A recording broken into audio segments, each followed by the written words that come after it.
Hello friends. तो आज हम पढ़ेंगे सुप्रीम कोर्ट के बारे में। सुप्रीम कोर्ट ऑफ इंडिया यानी भारत का सर्वोच्च न्यायालय या उच्चतम न्यायालय। तो इंडिया में सबसे हाईएस्ट कोर्ट जो है वो है सुप्रीम कोर्ट, जिसे एपेक्स कोर्ट भी कहा जाता है। हाईएस्ट एपेक्स कोर्ट, जिसका इनॉग्रेशन हुआ था 28 जनवरी 1950 को। इससे पहले सुप्रीम कोर्ट को फेडरल कोर्ट ऑफ इंडिया कहा जाता था, जिसकी स्थापना government of India act of 1935 के अंतर्गत हुई थी। हमारे इंडिया में सिंगल सिस्टम ऑफ कोर्ट चलता है और यूएसए में double system of court. Single system of court का मतलब ये है कि भारत के सभी राज्यों में एक ही प्रकार के सिविल और क्रिमिनल लॉ लगेंगे, यानी कि हर राज्य का कोई अपना अलग नियम नहीं रहेगा जुडिशरी में। सुप्रीम कोर्ट हमारे कॉन्स्टिट्यूशन के पार्ट 5 के अंडर में आता है। आर्टिकल 124 से लेकर 147 के अंडर में आता है। देखिए, इससे समझते हैं। जैसे सुप्रीम कोर्ट एकदम टॉप पे होता है, फिर उसके नीचे हाई कोर्ट और सबसे नीचे लोअर कोर्ट्स आते हैं। जो ऑर्डर होता है, ऑर्डर का सीक्वेंस ऐसे चलता है, यानी कि सुप्रीम कोर्ट की बात को हाई कोर्ट को मानना पड़ेगा, हाई कोर्ट की बात को लोअर कोर्ट्स को मानना पड़ेगा, और अपील ऐसे चलता है। यानी कि अगर आप लोअर कोर्ट से डिससेटिस्फाई हैं तो आप हाई कोर्ट में अपील कर सकते हैं, फिर सुप्रीम कोर्ट में अपील कर सकते हैं। प्रेजेंट में 34 जजेस हैं, जिसमें एक सीजीआई और 33 जजेस हैं सुप्रीम कोर्ट के। सबसे पहले सीजीआई जो थे वो एचजे कानिया थे, और प्रेजेंट में धनंजय वाई चंद्रचूड़ हैं, जो 50वें सीजीआई यानी चीफ जस्टिस ऑफ इंडिया।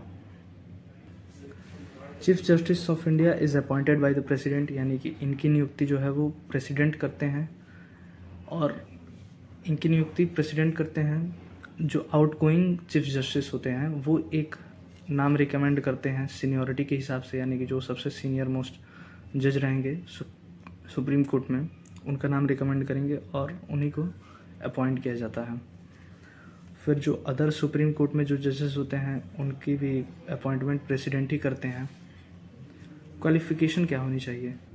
सबसे पहला क्वालिफ़िकेशन ये होनी चाहिए कि वो सिटीजन ऑफ इंडिया, और दूसरी कि हाई कोर्ट में वो जज हो 5 साल के लिए, या फिर हाई कोर्ट में वकील हो 10 साल के लिए, या प्रेसिडेंट की नज़र में एक अच्छे खासे ज्ञाता हों जुडिशरी के बारे में, जूरिस्ट हों।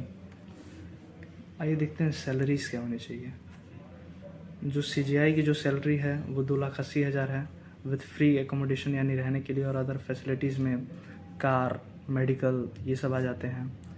और सुप्रीम कोर्ट के जज का 2.5 लाख सैलरी होता है पर मंथ, और फ्री एकोमोडेशन अदर फैसिलिटीज़ रहती हैं।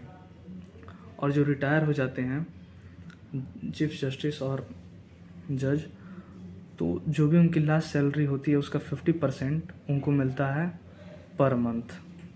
जो भी लास्ट सैलरी हुई दी गई होगी उसका 50% पर मंथ दिया जाता है।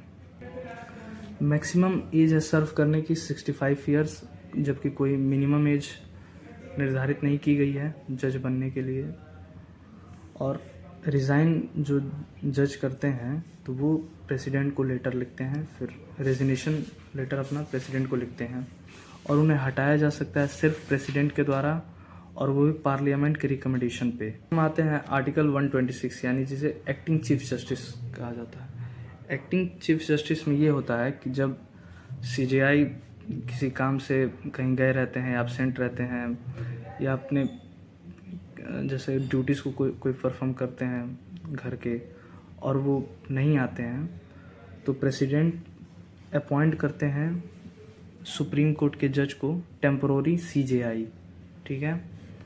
और जितने दिन तक वो सीजीआई रहेंगे, जो टेम्पोररी रहते हैं, उतने दिन तक उनकी पावर सीजीआई की तरह रहेगी, और उनकी सैलरी भी उतनी रहेगी, लेकिन टेम्पोररी टाइम के लिए होते हैं।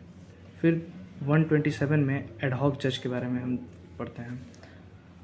जब सुप्रीम कोर्ट में परमानेंट जजेस की कमी हो जाती है, या किसी सेशन को कंटिन्यू करने के लिए जजेस की कमी रहती है, तो सीजीआई जो होते हैं वो हाई कोर्ट के जज को अपॉइंट करते हैं एडहॉक जज के रूप में, वो भी टेम्पोररी पीरियड के लिए।